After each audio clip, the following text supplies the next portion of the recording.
I can't wait for you to listen and watch today's More Faith, More Life podcast. I'm going to help you understand the power of unity, that we all be one, and what that would do for your life. Hey, everybody, welcome again to the More Faith, More Life podcast. Glad we could be together. And I'm here to help you get more life out of understanding how to operate in faith and applying your faith to different principles in the Bible. Because I'm not trying to coddle you. I'm not going to feel sorry for you. I'm not going to talk to you about, well, it's not your fault, so feel better about yourself. I'm not here to build your self-esteem, anything like that. I'm here to get you into the blessings of God, get you out of the doldrums, stop making mistakes, not understanding how you can get ahead with the things of God. Well, not just the things of God, how God can help you get ahead in things. And a lot of people, they don't even know that. They have no idea that God will bless them with things if they follow the pattern of the Bible. So I'm going to help you understand, have more faith to apply yourself to biblical things, spiritual things, and prayer and all that, reading the Bible, and just those kinds of things until you understand how it will produce for you. And God always intended his people to be productive and to be blessed and to have an advantage over all the other peoples on the earth. A lot of people don't know that. I can teach you how to do that. And you can argue if you want and say, well, I don't think that sounds fair, that God helps some people more than others. It doesn't matter whether you think it's fair. It's just. It's justice. And if you do the right thing, you get the benefit of doing that right thing that pleases God. It's not that hard. It's more of a habit and an understanding. Don't look at it like, well, you have to be a perfect person. That's not the point. We're not hardly even talking about being a moral person. We're not going to talk about morality, even though morality does have something to do with it. But that's not the place to start. And if you'll read the Bible and you'll read the history of things or listen to people who know, you'll understand in the first century when Christianity was just getting its start, and it was getting its start by Jewish people. Jewish people started Christianity. I'm sorry that it's gone so south over the years, but that's the truth. And they didn't start out with, are you a moral person? Do you know you're a sinner? And that's not where they start. And that's where Christianity starts today, and it falters there. They started with the presence of God. You'll get to know God. You'll have the presence, the knowledge of the presence of God. The presence of God will operate in your life. Then, why do you become moral? Why do you want to be honest, right? It was not because that's the end in itself. That was not the end. The reason they became moral is to maintain the blessing that they had by serving the Lord, by paying attention to him, by giving the attention that he deserves, by talking to him the way he needs to be talked to. So you maintain the relationship by how you act. Be a good person, yeah. Be a moral person, yeah. But that's not the end in itself. And so Christianity has failed, especially the Protestants, in that giving the idea that it doesn't matter what you've done, it doesn't matter what you are, just come to Jesus. And then after you get there, now they're going to tell you what you need to do. You need to be moral. You got to stop this. You got to stop that. And then it ends. So you spend the rest of your life doing self-effort, calling it the Spirit, calling it God, the Spirit of God's helping me. But it's basically self-effort, and you've already done that before and know how that turns out. So if you'll listen and get on board and listen every week to these podcasts, I'll help you understand the Gospels, the gospel of the kingdom, how it works, and how we have it flip side. Yeah, we're supposed to be moral people, but that's not where it starts. It doesn't start with you. It starts with Jesus. It starts with God. It starts with the blessings of God that he offered his people. And he said to them, if you'll do what I say, follow what I say, do that, you will be a blessed people, right? Then you maintain it by watching your morality. So the first thing you do is make sure that you start from the beginning. You don't have any other gods, right? Not serving other gods. Get rid of all your loves and all that kind of stuff and turn to the Lord with all your heart. Okay. So today I want to talk about something that's really strange, and that's unity. We don't really have the unity that we should have in religion. Unity is powerful. Did you know that excuse me, grab something.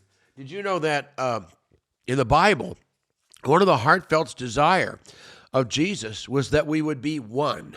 One, right? One. Not two, not three, not four, but one. And then the unity of the Spirit, when we would walk, the other, the writers of the Bible would talk about how important it is to get that unity of the Spirit, that we might be one, that we think alike. And that's where we want to start with the family, right? That's where we start with marriage, is the two shall be one.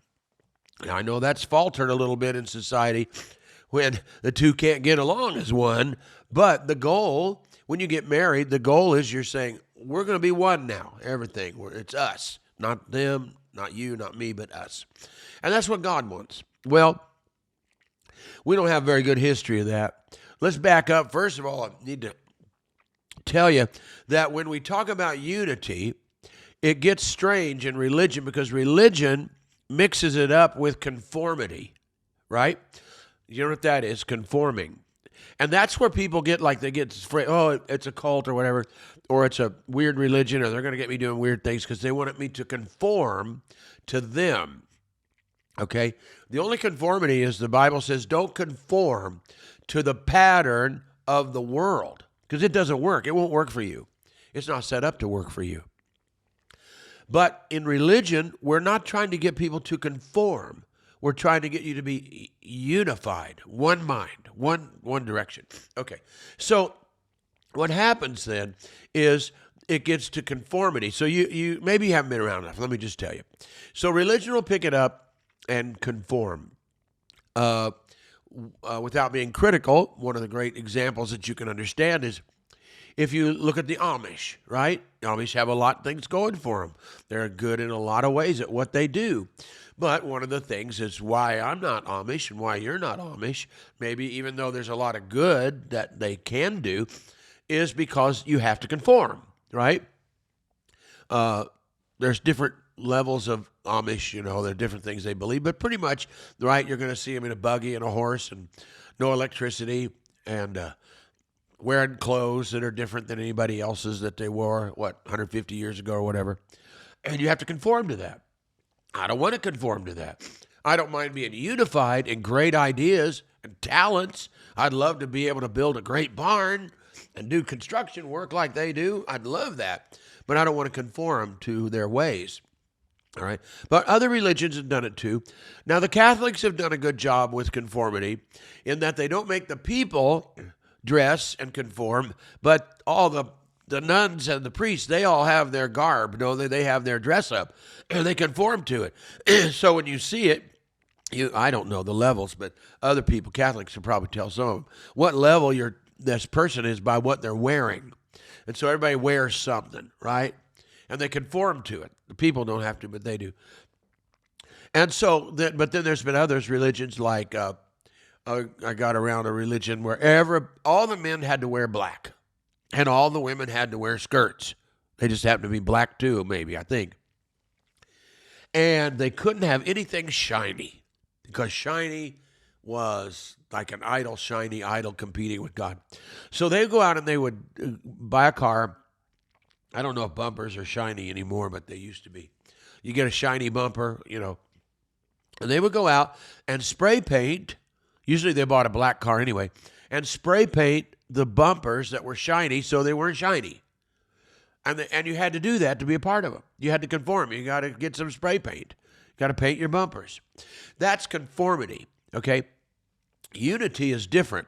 Unity is that the Spirit of God touches us till we all begin to think how God thinks in a prosperous way, a positive way, a way that works, okay?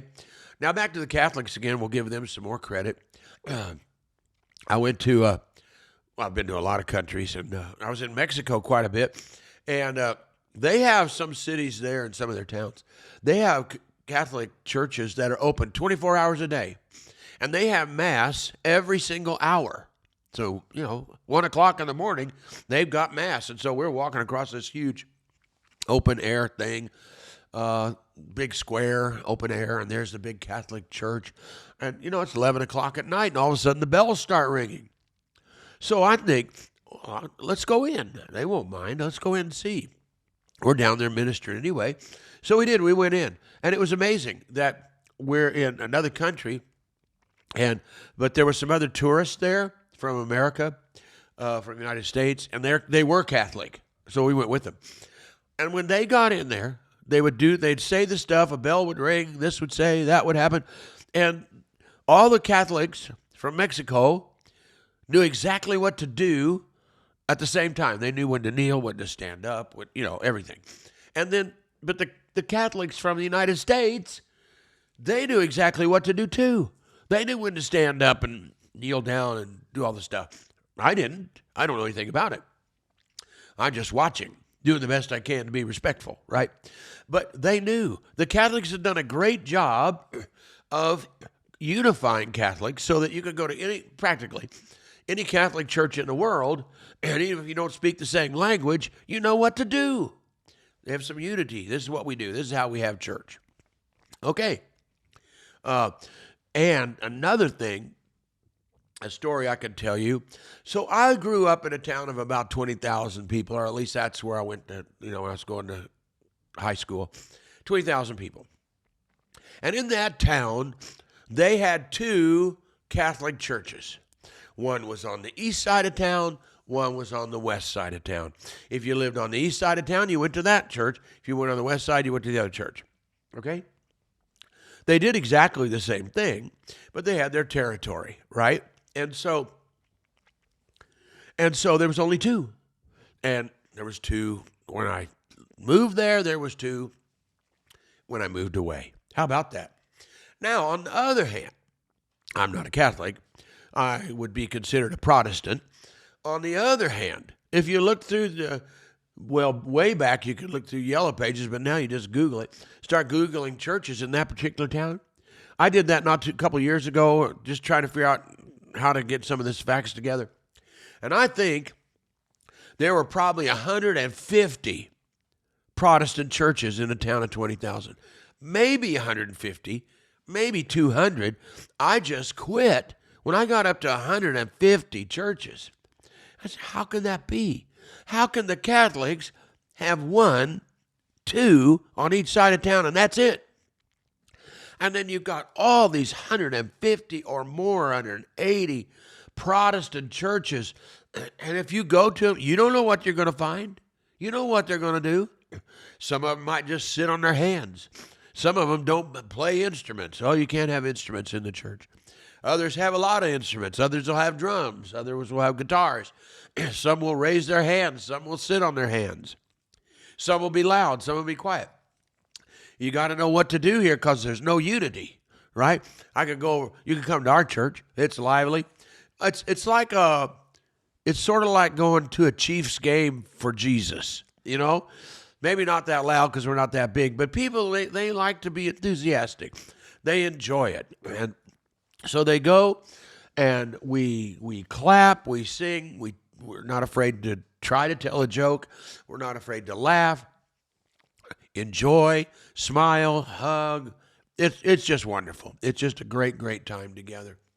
But that's not like every church. I could go across town to another church and I walk in and I'm just like, here I'm for Jesus, I got my Jesus everything on. And I'm enthusiastic and I'm ready to clap and I'm ready to sing. I'm ready to raise my hands. And if I do that in their church, you know what they're going to do? They're going to ask me to leave. Get out. We don't do that here. But yet, they got a cross on their church. They got a Jesus sticker on their bumper, or whatever. And it looks religious. They might have stained glass windows or not. But I don't know what to do when I go there. I have to figure out as I'm walking into what kind of place is this? Let's see. And they go, okay, they got an organ. They got that. And then I don't know when to stand up, sit down. Some of them hand you a piece of paper, a bulletin, right? Kind of a guide to say, you say this, and then you sit down, then you say this, then you stand up. That helps. But most churches aren't using those so much anymore. So I don't know. And the other thing that's tricky too is a lot of these churches are getting like contemporary. And Uh, and so they sing the same songs at their church that we sing at our church, but they don't sing them like we sing them at our church. They sing them like statues, right? They're like a pillar of salt, and nobody is just singing, you know? And if you sing like we sing, if I start raising my hands and enjoying, you know, just being there and being alive, they're going to be embarrassed by me. So, in that respect, what happened? Well, the Protestants can never agree on anything. They don't have a unity. Some believe the power of God is for today. Some believe the power of God is of the devil. Some believe the power of God was real, but it quit, you know, when the last apostle died. And it just gets over and over and over, all these confusing teachings. And it's not that hard to figure out. You just have to be a good student. You go back and you study. What did the first churches that were built by people who met Jesus and followed him and had Jewish roots, what did they believe? What did they do? Did they dance around? Did they raise their hands? Did they speak in tongues, which is one of the things that just frightens people today because they've been scared by it? Do they speak in tongues? What's the problem? Let's unify ourselves. The Bible says that you be one. Well, let's get to that first church of the first century and figure out what they did. What did they do? How were they taught? Because these are the guys that know what they're talking about. So that's what I've tried to do, and to get rid of the fears and all the prejudice and all this stuff. And so the problem with the Protestants is if you do something in a Protestant church that somebody doesn't like or agree with, what are they going to do? They're going to go start another church, and then another church. And pretty soon you got 150, 180 churches that are all different, all mixed up, circle around. You know what it is? It's Burger King, right? It's have it your way. Is that right? Did I get the right? Yeah. Have it your way, Burger King. It's a Burger King church. It's, you know, it's not a Jesus church. It's have it your way church. And so you keep searching and searching and searching till you find a church that's like you, and instead of like God, like the Bible, teaching those things. So I would give the Catholic Church in this respect, trying to keep unity, I give them an A. I give the Protestant Church an F. They completely flunk. But we can't agree on anything. And I went to a coffee thing for pastors, and they sent out an invitation. Come join. All the pastors from all the denominations are going to be there. And then it had a little note on it at the bottom. Please do not bring up controversial things, subjects. Okay. So we do coffee and that, and people talking and visiting and everything like that. And I had a moment to introduce myself, you know, and I told them about our church and how exciting, you know, just to introduce myself. And I brought up speaking in tongues. I said, and we still believe in speaking in tongues. We believe it's the Bible. And it was in the first century, and Paul of the Bible said he wanted people to speak in tongues. What's happened? Well, afterwards, they came up to me and said, hey, didn't you read that? We told you, we said we don't want anything controversial mentioned in these meetings because we want to have unity. First of all, I said, telling us what to say, what we can say, and what we can't say is not unity, that's conformity. And secondly, I didn't bring up anything. They said, you brought up a controversial subject. I said, speaking in tongues, is that what you're talking about? I said, well, pardon me, but it's not controversial with me. It's scriptural. So that's why I brought it up. So we have to understand the power of unity. All right? So you got to stop being confused, right? Got to get your head on straight. That's why, let me just stop a minute and remind you of the book, If You Only Knew. It'll get your head on straight. You know, you can get it on the More Faith, More Life, get it, and you have to pay for it now. You can download it or buy it, but either way, you need to get that. You know why? It's going to help you understand exactly what's going on in religion, in the country, in politics right now. And it's a book, a guide to the clueless generation, so you won't be clueless anymore, right? And then you ought to also try to decide, is it time to make a donation? Is it time to donate? Because read the book, and then go like, what is everybody else saying? Everybody else is feeling sorry for you. Everybody else is trying to make you feel better about yourself, so you'll just keep going in yourself. I'm trying to change you. I want to see you transform. And so you need to support this message. It is a life-changing. It is not feeling sorry, looking backwards. It is going to make you powerful and blessed, living with faith until you get the abundance of life. Consider that. And then lastly, also consider, is there anything that you'd like to have discussed? You'd like to know about? What do you want to know about? More money, children, relationships, God, heaven, hell, whatever, most people want to know about the end times if you're ready for that. But just email us, right? Send us a note. Let us know. Say, hey, I would really like it if you could talk on this subject. This is something I'm really interested in. Maybe I'll talk about for a couple of weeks just for you. All right, would you do that? So I want to get you unified in the Spirit, right? So there's one Spirit, one. And we need to get that one Spirit. We need to hear what the Spirit is saying. If you do that and apply your faith to it, then your life is going to get better and better, and you're going to get more life, more blessings. You'll get stronger in yourself. Your families will get better. So it's just, you cannot go to a church that's just scatterbrained. You don't know what they believe. All they know is they want you to be quiet, conform, don't raise your hands, don't speak in tongues, don't make a ruckus, don't get up. Just conform to everything they're doing. In our church, there is unity, great unity, but there's not conformity. Some might be raising their hands. Some might be bowing on the floor. Some might be jumping up and down. Somebody else might be crying because they're hurting. There's not conformity, but there is unity of the Spirit, because we all know the answer is the Spirit of God through Jesus, the power, the kingdom, our Father in heaven, is going to make our lives better and stronger, not just a better me, but a spiritual me, so I can stand up against anything in this life. Are you glad you got to hear that today? I've enjoyed sharing that with you. I hope you got it. Till next time, bye-bye.